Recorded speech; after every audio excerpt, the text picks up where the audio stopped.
La cámara de reflexión masónica es el primer examen que debe pasar toda persona que desea entrar en la masonería. Una estancia cerrada, con paredes negras, con una multitud de símbolos a su vista y un testamento iniciático y filosófico para realizar. Es un punto de inflexión, sala cerrada, paredes negras, testamento filosófico. Iniciamos el vídeo La cámara de reflexión masónica.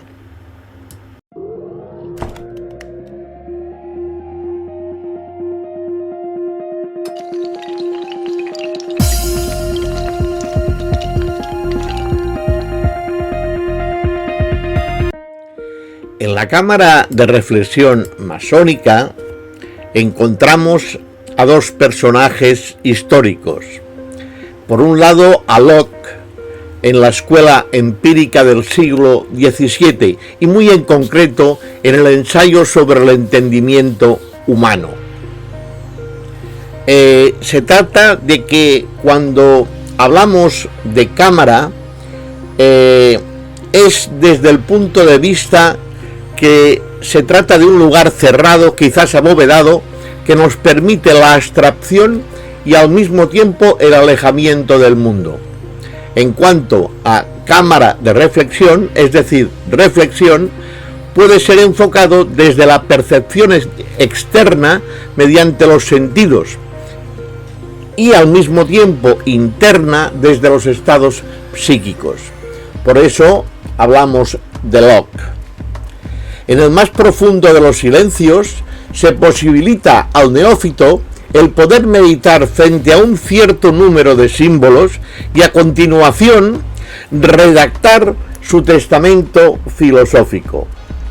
Por lo tanto, entonces entra en escena Platón. Platón nos dice que el hombre anda en tinieblas y llega a una vida nueva. Platón sostiene que el cuerpo es la cárcel del alma, algo así como el caparazón que lleva dentro a la ostra.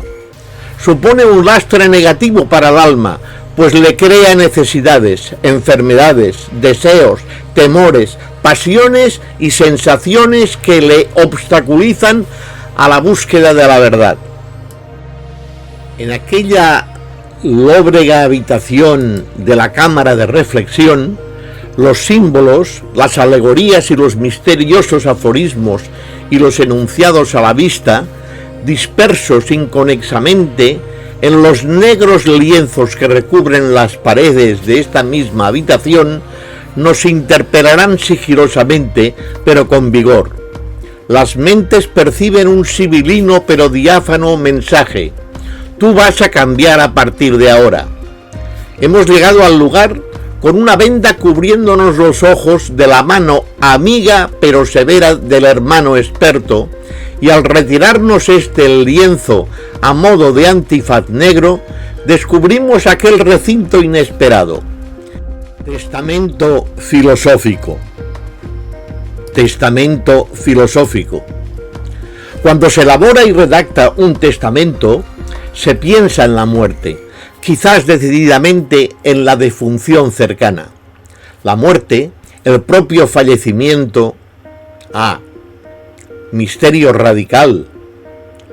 La experiencia iniciática de considerar a la muerte en el gabinete de reflexión que nos han introducido no se reduce a una racionalización filosófica de esta situación, pero al mismo tiempo nos permite un encuentro con el punto ciego sin imaginar su total desarrollo. En el momento de introducción e irrupción drástica en nosotros al ver una cámara con paredes negras, ante nosotros nos viene también la imagen de una palabra: vitriol. Y es que están escenificados más o menos el cráneo, que quizá rápidamente nos llame la atención. Es el aviso inminente de la muerte, el recordatorio de que algún día nuestro cráneo reposará en algún lugar. El reloj de arena o la clepsidra es una rémora del inexorable transcurrir del tiempo. Mucha presencia en el lugar se nos hace extraña. Sin querer, percibimos su canto sonoro al anunciar el alba. ¿De quién estoy hablando? Del gallo. El gallo ha sido célebre y evocado en todas las culturas. De esta manera, en el Antiguo Testamento, en el libro de Job, encontramos este párrafo. ¿Quién ha dado la sabiduría en el ibis y la inteligencia en el gallo? Es necesario, pues, y útil preguntarnos por qué este animal está considerado como particular.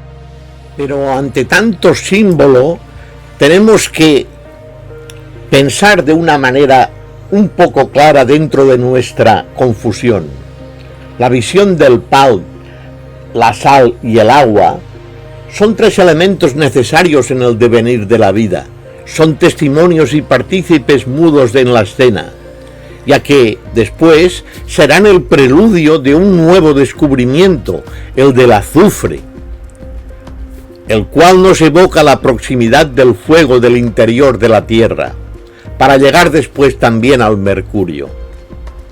Y después aquella inscripción misteriosa, vuelvo a decirlo, vitriol, palabra que evoca el nombre común de un producto peligroso, el ácido sulfúrico, del que la mayoría de los mortales conoce sus peligros por su acción corrosiva y su poder malévolo para poder desfigurar para siempre cualquier persona, dejándole horribles marcas indelebles. Pero sin embargo aún desconocemos el verdadero sentido de este acrónimo, de esta palabra, vitriol, visita interiorem terrae rectificatque. Estas 7 letras en principio transmiten sensaciones desagradables, palabras que se deriva del bajo latín vitriolum, que procede del vitrium, vidrio, a causa del aspecto vitrioso de sus olfatos. Muchos estetistas han creído reconocer un valor alquímico y hermetista en esta palabra, y quizás pueda ser una clave o llave para el coronamiento de la gran obra. Las ideas que sugiere el cuarto de reflexión son varias. Por ejemplo, la vela, como objeto material, evoca la luz divina, el poder del elemento fuego, un estado de iluminación. Despierta un canal de comunicación con la espiritualidad, representado en el 7º precepto de la tabla de esmeralda. Separa la tierra del fuego, lo sutil de lo burdo, pero sé prudente, circunspecto siempre cuando lo hagas. En el testamento filosófico que el neófito redacta, es una esencia de moral y filosofía que permite al candidato hacer un balance de sí mismo y de lo que él considera esencial.